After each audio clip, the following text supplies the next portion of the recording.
Hey, it's Rex Jarnagin with Your Castle Real Estate and the Jarnagin team. Thanks so much for watching this. I'm going to tackle a question that I'm asked quite a bit. What should the process be in hiring a really good agent?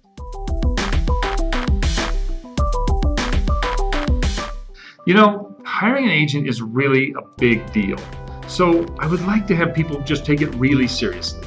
Hiring your aunt, your neighbor, your buddy may be a good idea, but it may not be. They may be a great agent, but take the time to know whether they are or not.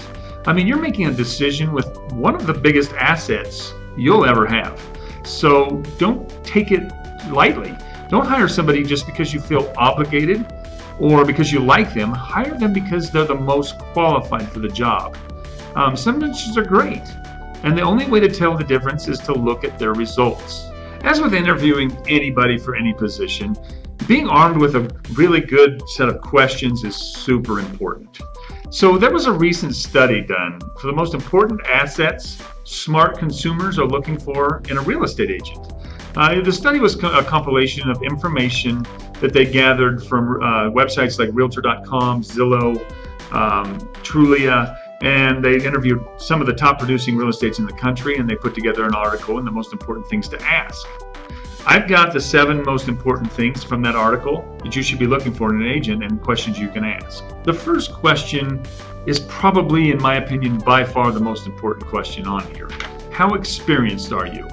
I mean, you need an agent that sells a lot of houses. 55% of all agents in our Denver market don't sell a single house a year. The average is 8 or 9 houses, which is not very many.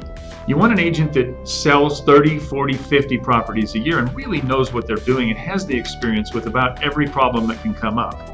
The second one is, can you share with me your numbers? If an agent doesn't know their numbers, that's not somebody you probably want to work with. Like numbers like, what are your average days on market? How many listings have you had expire in the last year? What percentage of the listings expire that you list?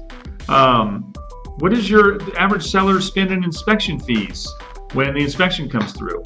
These are important things that will make a big difference in your decision. The third one is, what if I don't like what's going on here? What if you're not doing what you say? A lot of agents have a written guarantee or a satisfaction guarantee written into the contract. We want people happy. I would probably recommend an agent that will let you out of the contract if they're not happy. Maybe some stipulations or something, but it's important to be able to get out if they're not doing what they're saying. The fourth one's a really important one too. Do you have a support staff or a team? If an agent doesn't have a support staff, they're doing everything themselves, and they just don't have the time to commit to their clients like they should. So you want an agent that has an assistant, a support staff, or has a team behind them. The next one is, do you have a written plan of communication through the entire process? So, for instance, if you have an agent that's your listing agent, you want to talk to them every week.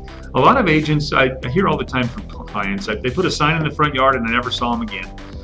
We talk to our clients every week. We go through a complete new market analysis and talk about the numbers and everything.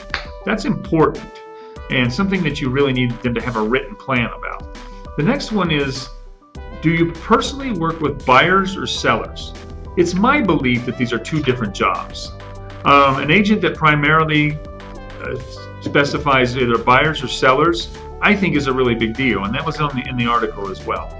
The last one is, can you give me a list of references? Everybody's got references, but my recommendation would be to get 10 of the latest clients they're working with or have recently worked with. Not people that they have on their reference list from 2 years ago. Get their current reference list. You know, that's the 7 most important things to ask in a real estate. I went really fast. If you want the complete, thorough list, give me a call or shoot me an email, text. And I sincerely hope this helps. Please feel free to reach out to me at any time, 720-971-5733. Thanks.